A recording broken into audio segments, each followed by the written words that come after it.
Start பண்ணிக்கிறேன்.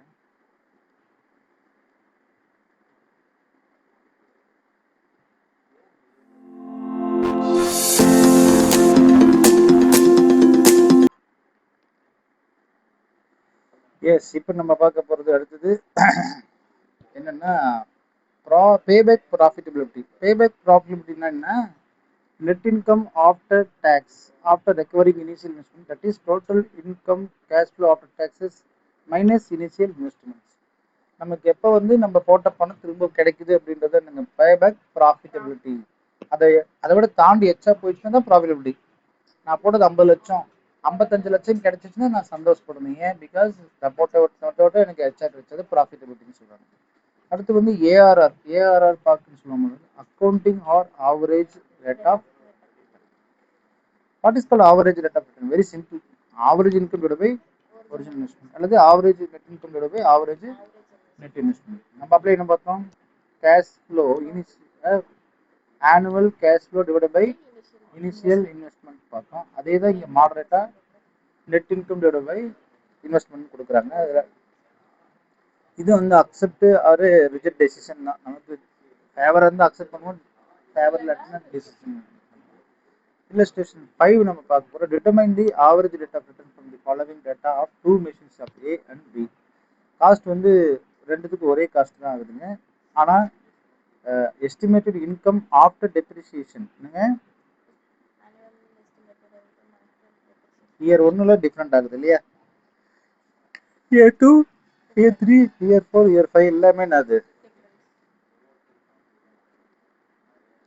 Estimate life எவ்வளோங்க? salvage value depreciation has been charged on straight line basis. அப்போ நமக்கு தேவை என்ன ஃபார்முலா? நெட் இன்கம் அல்லது ஒரிஜினல் இன்வெஸ்ட்மெண்ட். அப்போ நெட் இன்கம் எவ்வளோன்னு பார்த்தீங்கன்னா இன்கம் நம்ம எடுக்கணும் இல்லையா? அப்போ என்ன செய்யலாம்? இந்த 36,875 என்னன்னு தெரிஞ்சுங்கன்னா 56,125 cost annual estimated income after depreciation. அப்போ இன்கம் தான் ஃபர்ஸ்ட் 3,375, 5, 7, 9, 11 இதோட கூட்டுத்தொகை தான் 36. அப்போ 36,875 5 வருஷத்துடைய வருமானம். அப்போ ஆவரேஜ் இன்வெஸ்ட்மெண்ட் என்னவா இருக்கும்? சரி, ஆவரேஜ் இன்கம் என்னவா இருக்கும்? வகுத்துற வேண்டியது 5ஆல் வகுத்தா உங்களுக்கு என்ன கிடைக்கும்? அப்போ 36,875 டிவைட் பை 5. அப்போ 7,375. அடுத்தது வந்து ஆவரேஜ் இன்வெஸ்ட்மெண்ட்டு. அடுத்தது சேல்வேஜ் வேல்யூ. இன்வெஸ்ட்மெண்ட் நமக்கு தேவைப்படும் இல்லவா?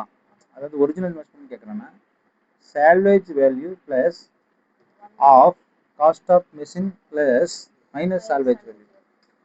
இதுதான் ஆவரேஜ் இன்வெஸ்ட்மெண்ட் சொல்லுவாங்க. அது என்னங்க ஒரிஜினல் இன்வெஸ்ட்மெண்ட்டாக இருந்தால் நம்ம அப்படியே அதே அமௌண்ட் தூக்கி போடலாம். ஆனால் ஆவரேஜ் இன்வெஸ்ட்மெண்ட்னா அதுக்கு ஒரு ஃபார்முலா இருக்குது. என்னென்னா சேல்வேஜ் வேல்யூ எவ்வளோ கிடைச்சிச்சு? உங்களுக்கு 3000 கிடைச்சிச்சு.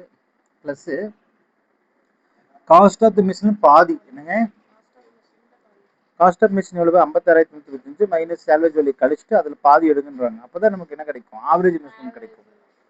ஏன்னா ஆவரேஜ் இன்வெஸ்ட்மெண்ட்டுக்கு என்னன்னா opening investment minus opening investment plus closing investment divide by 2 போடணும். அப்போ தான் ஆவரேஜ் கிடைக்கும். எப்படி வரும்னா opening investment plus closing investment 2 போடலாம். இந்த ஃபார்ம் நமக்கு இல்லாதனால நம்ம என்ன செய்யணும்? இப்படி போடுறோம். சேல்வேஜ் வேல்யூ ப்ளஸ் ஏன்னா சேல்வேஜ் வேல்யூ தான் க்ளோசிங் வச்சுக்கணும். ஓப்பனிங் என்ன வரைக்கும் cost of machine minus salvage divide by 2 போட்டால் அது ரெண்டுத்தையும் கூட்டுறோம். கூட்டினா இவங்க கட்ட ஆன்சர்ஸ் தட்ஸ். ஸோ இதுதான் வந்து 29,562 ரூபான்னு சொல்லிடுச்சு. அப்போ 7,325 டிவைட் பை 29,563 போட்டால் அப்போ ஏஆர்ஆர் என்னங்க? அப்போ ஏஆர்ஆர் என்பது என்ன உங்களுக்கு தெரிஞ்சு போச்சு. என்னன்னா ஏஆர்ஆர்னா accounting rate of return or average rate of return. நான் போட்ட பணத்துக்கு எனக்கு ஆவரேஜாக எவ்வளோ பணம் கிடைச்சிருக்குது அப்படின்றது உங்களுக்கு தெளிவாக இந்த கணக்கில் நான் கிளியராக சொல்லி கொடுத்து